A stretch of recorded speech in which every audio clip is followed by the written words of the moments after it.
e essa graça para vivermos uma vida que glorifica o Senhor.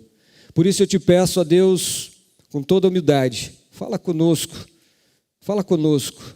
em nome de Jesus. Amém. Glória a Deus. Pode se assentar, por gentileza. Eu quero começar fazendo uma pergunta para você. Se você pudesse fazer um pedido para o Senhor. Se o Senhor aparecesse hoje para você e falasse para você: pede-me o que você quer, que eu te darei. Já imaginou isso? Se o Senhor aparecesse para você e fizesse essa pergunta: pede-me o que você quer, que eu lhe darei. O que você pediria hoje? Será que seria cura? Um emprego melhor? Um relacionamento? Será que você pediria uma estabilidade financeira? Qual que é o pedido que você tem, que você gostaria de fazer para o Senhor? Um dia Deus fez essa pergunta, exatamente essa pergunta, para um jovem, na verdade um adolescente. Segundo os estudiosos, ele tinha 12 anos. A pergunta ela foi direta: peça-me o que você quer que eu lhe dê. Aquele jovem fez um pedido um pouco diferente. Ele pediu para o Senhor: dá-me sabedoria e conhecimento. De certa forma, esse jovem rapaz, por pedir isso, ele já tinha uma certa sabedoria. Mas a gente vê que a resposta de Deus foi: porque você pediu sabedoria, não darei apenas sabedoria e conhecimento, mas também riquezas, bens e honra. Se nós formos honestos aqui nessa manhã, nós veremos que todos nós, diariamente, estamos sempre fazendo pedidos ao Senhor. Em todo momento, em todas as nossas orações, o que não falta são os nossos pedidos, as nossas súplicas e os nossos clamores ao Senhor, o que é bíblico. Mas o que nos leva a uma pergunta incômoda é: o que os nossos pedidos revelam sobre o nosso coração? Será que nós buscamos a Deus? Ou será que nós queremos apenas aquilo que vem nos agradar? Será que os nossos pedidos são de acordo com a vontade de Deus ou de acordo com a vontade do nosso coração? E é exatamente aqui que esse texto entra, esse texto que Tiago escreveu, porque diferente de Salomão, que pediu sabedoria, Tiago, ele escreveu essa carta para um grupo de pessoas que já se achavam sábias. Pessoas da igreja, pessoas como nós aqui hoje, pessoas que ensinam, pessoas que falam, pessoas que se posicionam, pessoas que se destacam, mas que já julgam ter sabedoria. Então, Tiago, ele escreve e ele vê que para muitas pessoas como essas, que já se acham que têm sabedoria o suficiente, ele vê que o que move essas pessoas, a motivação dessas pessoas, é uma ambição egoísta. Pessoas que se declaram sábias, mas têm no coração inveja amargurada, que desejam ter um cargo de destaque, não para glorificar o Senhor, mas porque elas querem serem vistas, elogiadas, aplaudidas, elas querem estar no lugar daquela outra pessoa. Então Tiago, ele vai descrever que existem dois tipos de sabedoria. Uma que vem do alto, mas existe outro tipo de sabedoria que ele vai falar que ela é terrena, carnal e demoníaca. Ao longo da carta, Tiago, ele tem um propósito muito claro, e sempre que eu estou trazendo as exposições aqui de Tiago, eu sempre tenho falado disso. que é a intenção de Tiago é levar aquela igreja a uma maturidade espiritual. Por isso que Tiago ele confronta ao longo da carta vários aspectos, e ele vai falar, por exemplo, olha, irmãos, vocês não podem apenas ouvir a palavra de Deus, você precisa praticar. Tiago vai dizer para aquela igreja que não adianta apenas você ter fé ou dizer que ter fé, você precisa demonstrar isso através de obras. E Tiago agora ele vai nos mostrar que não basta apenas parecer sábio, né? Para os jovens, adolescentes, eles vão entender o que eu vou falar. Não adianta ter sabor de sabedoria, é necessário viver, demonstrar a sabedoria na prática. Então, a grande pergunta desse texto não é se você deseja sabedoria, porque eu sei que todos desejam aqui. A grande pergunta é: qual sabedoria está governando a sua vida? A sabedoria que vem do alto ou uma sabedoria que é terrena, carnal e demoníaca? Em Provérbios, capítulo 3, versículo 7, a palavra de Deus nos adverte para não sermos sábios aos nossos próprios olhos. E sejamos honestos, o que não falta, principalmente aqui no Brasil, são aqueles famosos espertinhos. Ontem eu estava junto com a minha esposa lá no Hope Day, na fila do algodão doce, aleluia. A fila estava bem longa e um menino de 8 anos, mais ou menos, né, amor? 9 anos, do nada, chega como quem não quer nada. Entrou, como quem não quer nada, entrou na minha frente. Eu falei, e aí, irmãozinho, tudo bem? Tudo bem. Falei, toca aí.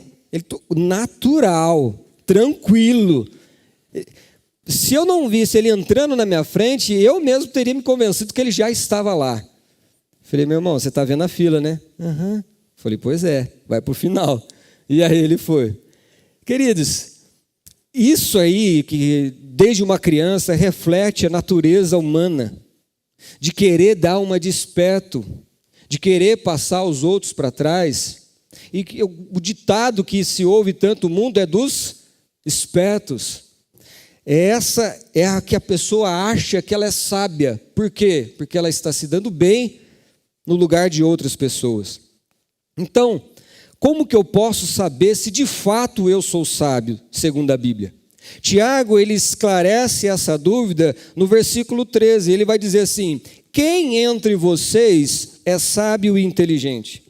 Mostre as suas obras em mansidão de sabedoria, mediante a sua boa conduta.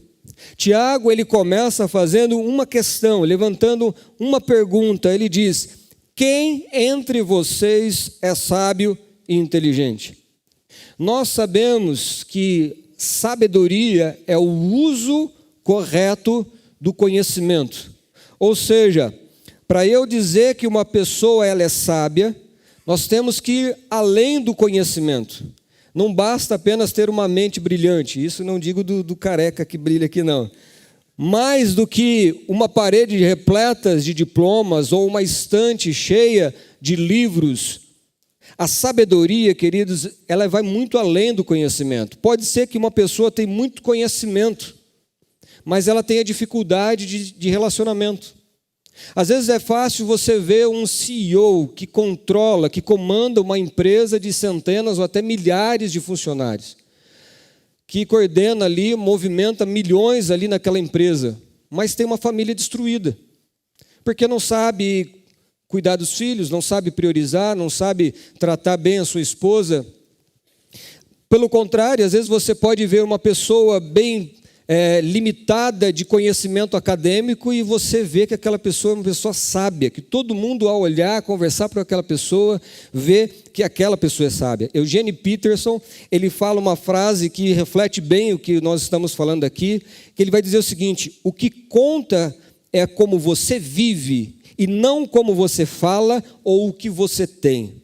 É por isso que Tiago, após fazer essa pergunta, quem tem sabedoria, ele vai pedir em seguida: mostre as suas obras em mansidão de sabedoria mediante a boa conduta.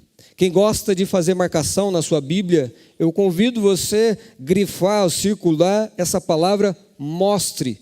Talvez na outra versão está demonstre as suas obras. Porque a sabedoria, assim como a fé, ela é evidenciada pelo modo que nós vivemos. A sabedoria, ela é demonstrada a uma boa conduta. A sabedoria é quando uma pessoa ela vive honradamente diante da sua família, diante da sociedade. A sabedoria não é algo que eu tenho na minha mente, que eu guardo porque eu adquiri muito conhecimento, eu tenho pós-doutorado, eu tenho isso, eu tenho aquilo. Pelo contrário, a sabedoria ela é evidenciada. Você olha para a pessoa e aquilo fica evidente pela maneira como ela trata a família, a esposa, os filhos, pela maneira como ele administra os seus recursos financeiros, pela maneira como ele teme a Deus, ele busca fazer as coisas de forma correta. Pedro, ele escreve na sua primeira carta, no capítulo 2, no versículo 11, ele vai estar falando para nós não nos entregarmos aos desejos carnais, e ele vai nos dizer no verso 2 o seguinte: tendo conduta exemplar no meio dos gentios.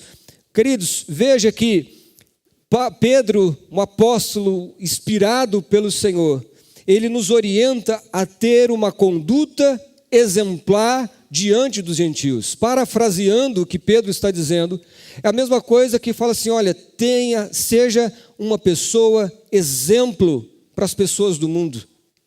Seja exemplo, tenha uma conduta exemplar. Coloca para mim, por favor, de novo, verso 12. No meio dos gentios, para que quando eles acusarem de malfeitores, observando as boas obras que vocês praticam, glorifiquem a Deus no dia da visitação. Sabedoria é você demonstrar uma boa conduta, é você ser um exemplo na sua casa, ser um exemplo no seu trabalho, nos seus negócios, é cumprindo prazos, é chegando no horário, é pagando as suas contas em dia, é você tratando as pessoas de forma honrada, de maneira que as pessoas ao seu redor, ao olhar para você, procurando algo que possa te acusar, venham olhar e não venham encontrar nada para te acusar, e venha glorificar a Deus no dia da visitação. Se nós olharmos, por exemplo, Jesus é a verdadeira personificação de sabedoria. Jesus é o nosso maior exemplo. Jesus, ele sim viveu honradamente aqui nessa terra. Ele foi o único que teve literalmente uma vida impecável. Em Marcos capítulo 14 vai dizer que os mestres e os sacerdotes do Sinédrio, eles procuravam encontrar um testemunho contra Jesus para condenar ele à morte, mas nada encontraram. Quando eles levaram Jesus até Pilatos, a Bíblia vai dizer que após examinar a Jesus, ele diz assim: não vejo neste homem crime algum.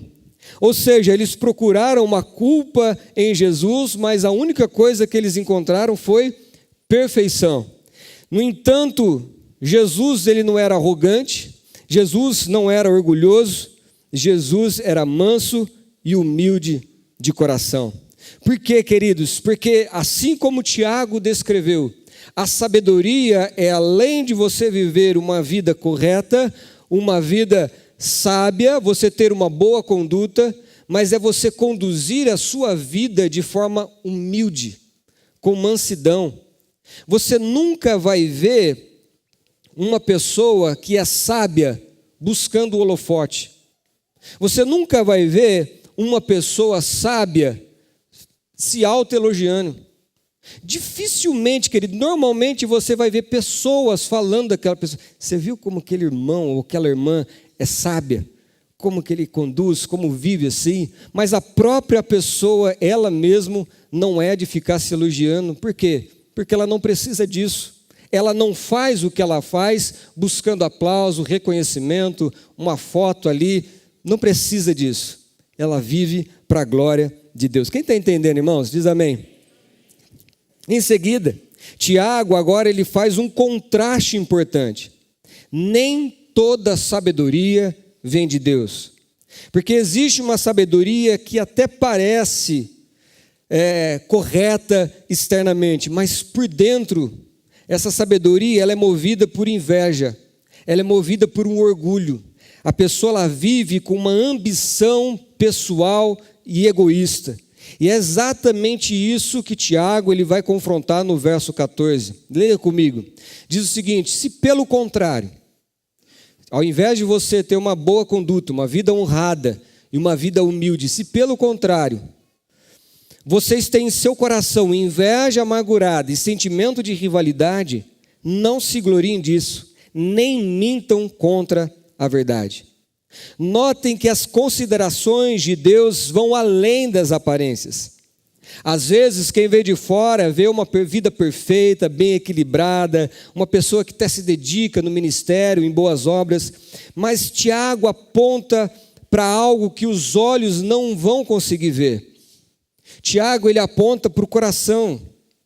Ele vai dizer, mas se em seu coração a inveja amargurada ou um sentimento de rivalidade. O que é inveja amargurada?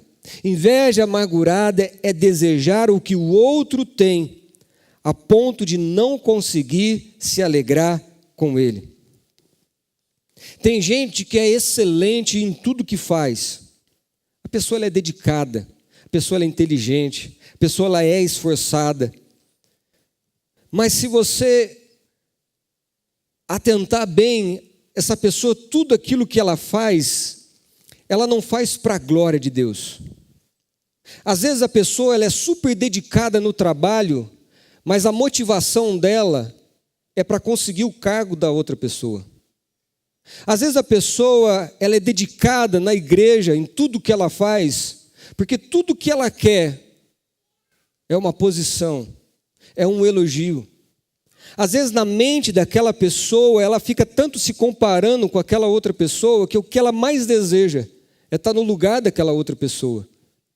Então a motivação dela de buscar, de ser melhor, de desenvolver, não é para a glória de Deus, mas é porque ela deseja estar num patamar ou deseja ter aquilo que a outra pessoa tem. Aquilo que move a pessoa é além daquilo que os olhos podem ver. Pode ser algo pecaminoso, como Tiago está descrevendo aqui. E isso nunca foi e nunca será sabedoria, pelo contrário, isso é tolice. A inveja nasce quando deixamos de enxergar com gratidão aquilo que Deus nos confiou. Você que pode, anota essa frase. A inveja nasce quando deixamos de enxergar com gratidão aquilo que Deus nos confiou. Queridos, quando eu não consigo reconhecer com gratidão, quando eu não tenho gratidão pelo carro que eu tenho, que Deus me deu, eu vou ficar olhando o carro dos outros. Quando eu não tenho gratidão pelo corpo e a aparência que Deus me deu, eu vou ficar olhando, me comparando com os outros. Quando eu não tenho gratidão pelo trabalho que Deus me deu, eu vou ficar olhando pelo trabalho, pelo cargo, pela função daquela outra pessoa.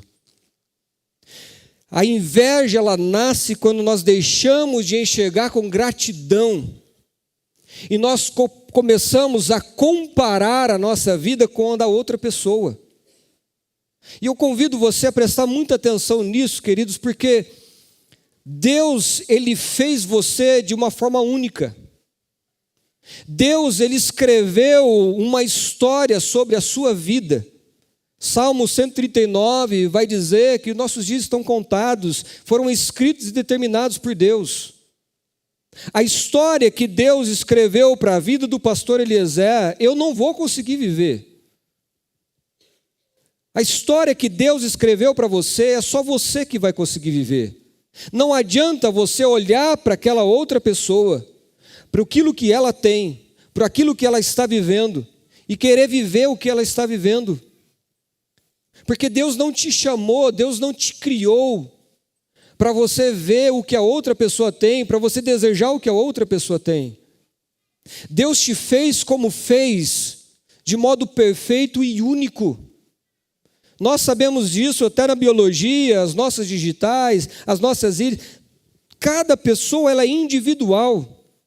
E não adianta eu querer ser uma pessoa, ser extrovertido como Giovanni é, de forma natural, porque Deus o fez assim. E eu não preciso falar, não, eu queria tanto ser como Giovanni é. Não, eu preciso entender as minhas limitações e também entender os pontos fortes que Deus me deu e usar isso para a glória de Deus. Deus escreveu uma história para a sua vida. Deus te criou do jeito que você é. Deus permitiu que você nascesse nessa família, naquela cidade, naquele bairro, que você tivesse algumas experiências que só você vai ter. Porque Deus tem algo para você e você precisa receber isso com gratidão, da melhor forma possível. E se você viver dessa forma, você não vai se comparar com a outra pessoa, com o corpo da outra pessoa, com a família da outra pessoa, com o carro, a casa da outra pessoa. Receba com gratidão e faça o seu melhor.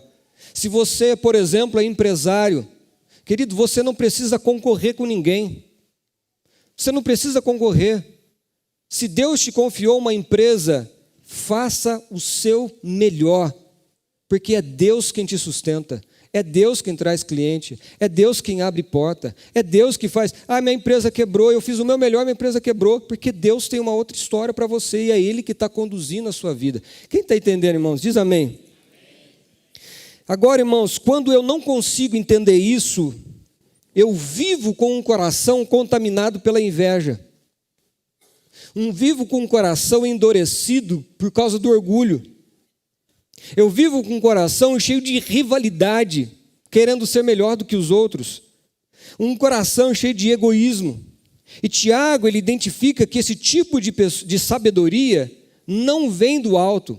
Esse tipo de sabedoria não vem de Deus. Veja só o que ele diz no verso 15. Esta não é a sabedoria que desce lá do alto. Pelo contrário, é terrena, animal e demoníaca.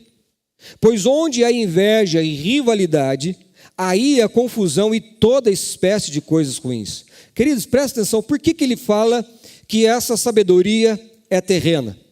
Porque é uma sabedoria que é limitada aos valores deste mundo.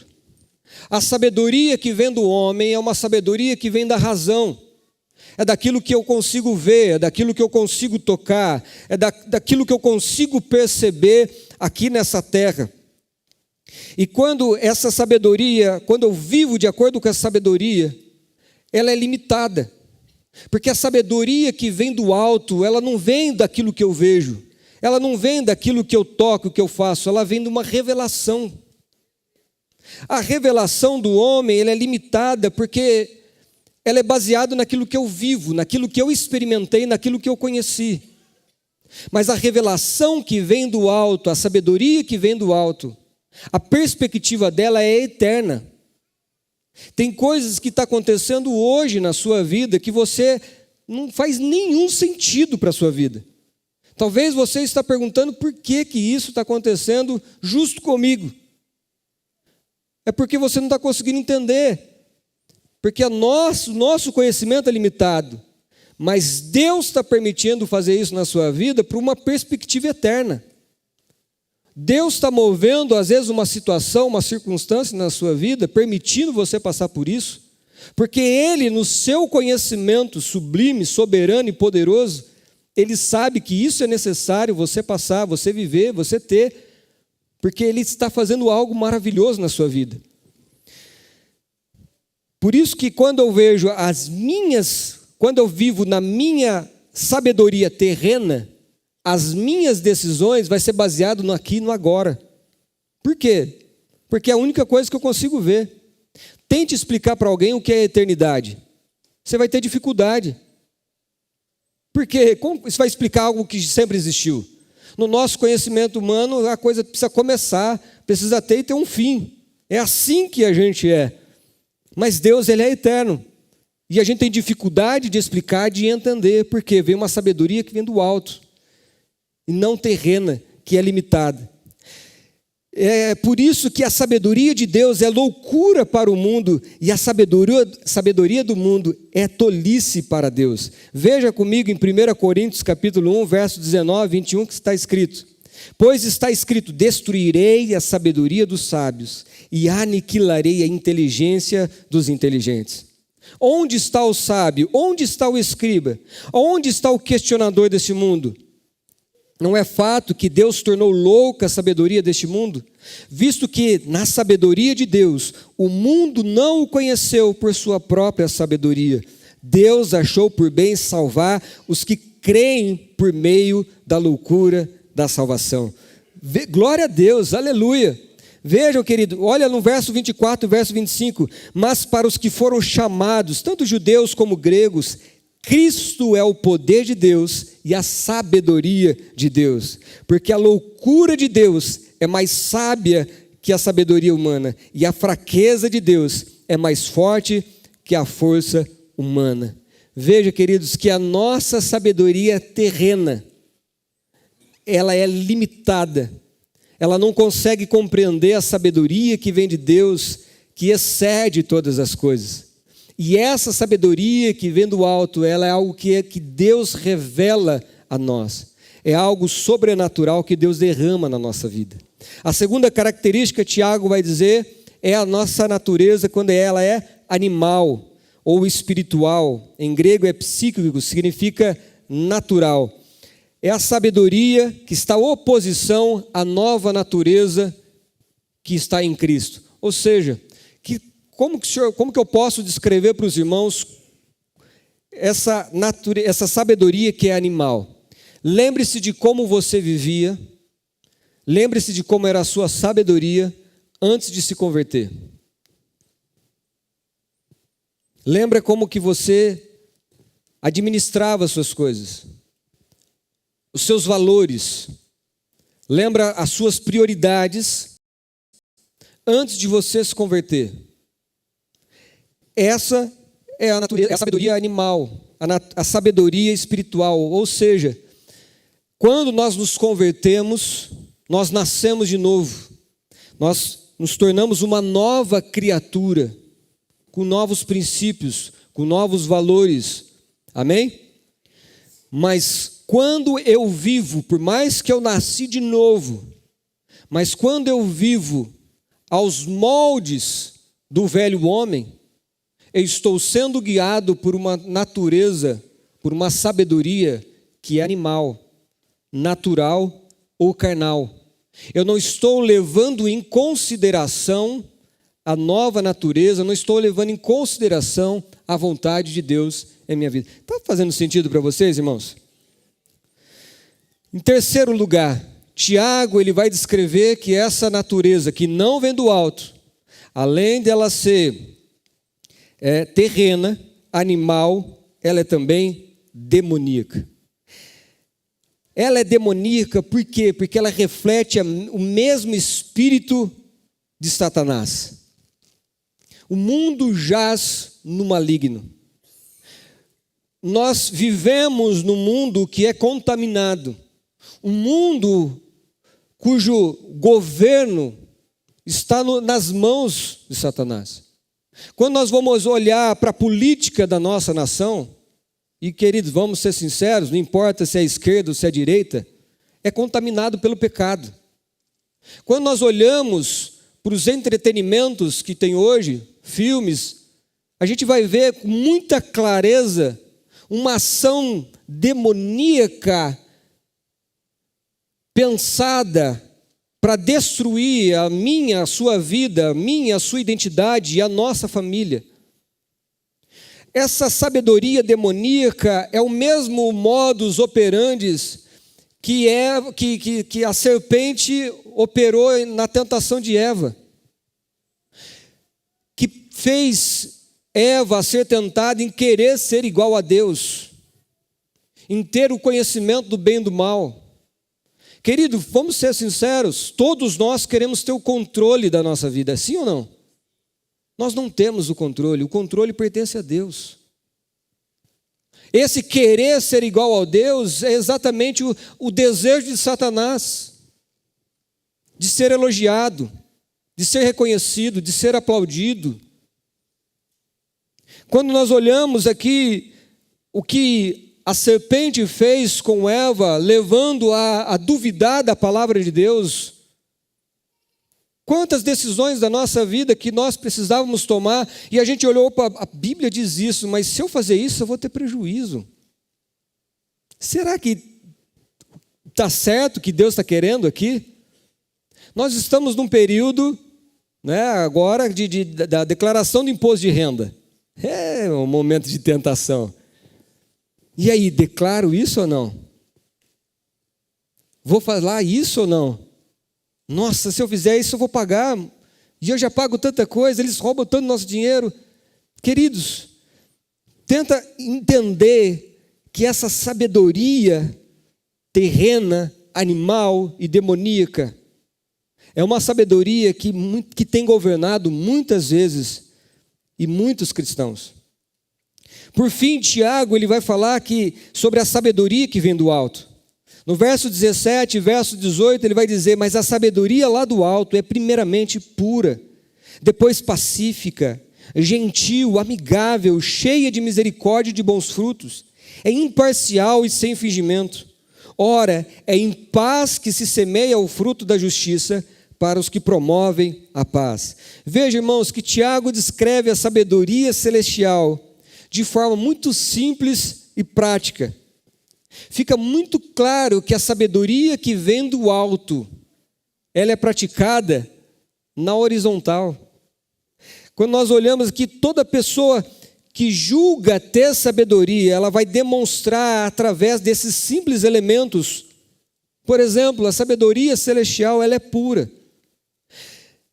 Ela é sem defeito, ela é sem contaminação. Tiago, inspirado pelo Espírito Santo, ele começa dizendo que ela é pura, para mostrar a importância da santidade.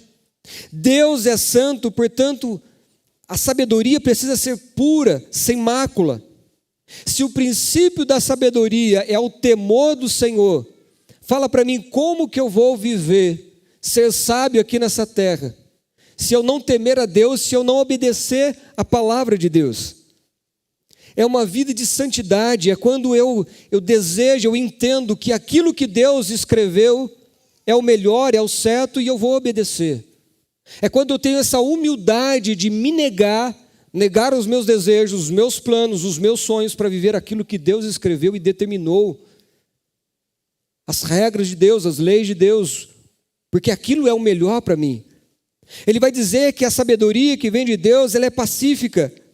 Enquanto a sabedoria do homem leva à competição, leva à rivalidade, leva à guerra, a sabedoria que vem de Deus, ela conduz à paz.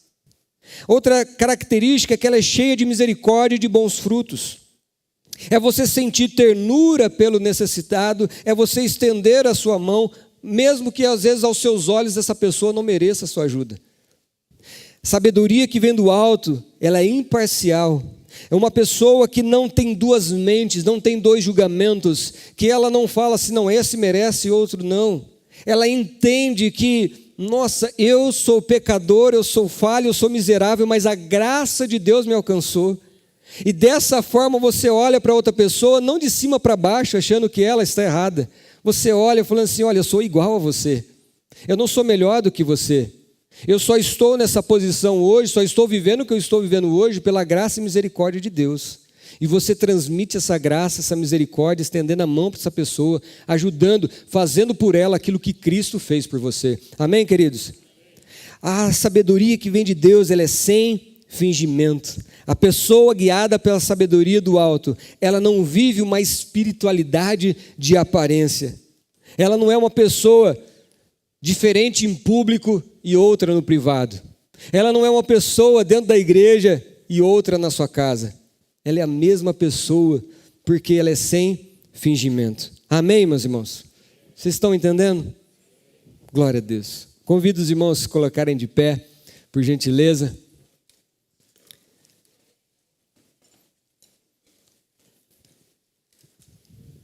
Eu aprendi com o pastor Luciano Subirá, né? A gente fala para o pessoal ficar de pé, para o pessoal pensar que está acabando. Tiago ele está mostrando aqui para nós dois tipos de sabedoria. Uma sabedoria que nasce do ego e a outra que nasce do coração de Deus. Uma sabedoria que produz inveja, rivalidade, confusão, e uma outra sabedoria que produz paz, misericórdia e justiça. Eu não vou perguntar se você se considera sábio. A pergunta que eu faço para você hoje é a mesma que eu fiz no começo. Qual sabedoria está governando a sua vida? Quais dessas sabedorias que eu descrevi, de acordo com o texto de Tiago, tem governado a sua vida? Se nós formos honestos, nós veremos que todos nós, em um momento ou em vários momentos da nossa vida, tivemos inveja, orgulho, nos comparamos com outras pessoas, fomos egoístas, tivemos vaidades. Todos nós, em um momento ou outro, nós tivemos a vontade de aparecer, de competir, de vencer. Todos nós, em algum momento ou outro, queremos ser reconhecidos. Mas a esperança do Evangelho é que Jesus não veio apenas nos ensinar sobre sabedoria. A obra de Jesus não veio apenas para mostrar: esse é o alvo e vocês estão assim. Jesus ele veio justamente para transformar o nosso coração. Jesus ele é a perfeita sabedoria do alto. Enquanto o homem busca a sua própria glória, Cristo se humilhou. Enquanto o homem quer subir na vida, nós vamos ver um Cristo que desceu até nós. Enquanto o homem tem dificuldade de ver o bem do seu próximo, Jesus, ele morreu para o nosso bem. Talvez hoje Deus esteja mostrando áreas no seu coração que precisam ser tratadas. Talvez, se você for sincero consigo mesmo, talvez o Espírito Santo, no momento dessa ministração, mostrou isso para você. Que no seu coração, em muitos momentos, tem sido tomado por rivalidade, por competição. A gente não gosta de usar essa palavra para a gente mesmo, mas quantas vezes nós temos inveja? Nós nos comparamos com as outras pessoas, queremos estar, queremos viver, queremos ter aquilo que a outra pessoa tem. Queridos, vamos ser sinceros, quantas vezes a gente não consegue se alegrar com a vitória, com a conquista de uma outra pessoa, sem perceber, ao rolar um status no Instagram e você vê o que a pessoa está viajando, o que a pessoa conquistou, sem perceber, aquilo traz tristeza ao seu coração. Vamos ser sinceros que quantas vezes a gente busca crescer nessa vida, desejamos e almejamos coisas que não tem nada a ver com Deus, é puramente para nós mesmos, para o nosso conforto. Queremos mostrar para os outros que estamos bem, que vencemos na vida. Quando encontramos nossos amigos da infância, da faculdade, a gente quer mostrar o quanto a gente cresceu, o que a gente conseguiu adquirir. Olha o que a gente tem. Quantas vezes nós estamos buscando e vivendo uma sabedoria que não vem de Deus, uma sabedoria que não vem do Senhor. Mas hoje o Senhor ele não está apenas confrontando você, Ele está chamando você. Ele está chamando você para abandonar essa sabedoria que é terrena, essa sabedoria que ela é limitada, essa sabedoria que é influenciada pelo mal, para nos fazer sofrer, para nos ficar apegado com as coisas dessa terra, uma sabedoria que nos destrói. Convido você a fechar os teus olhos nesse momento.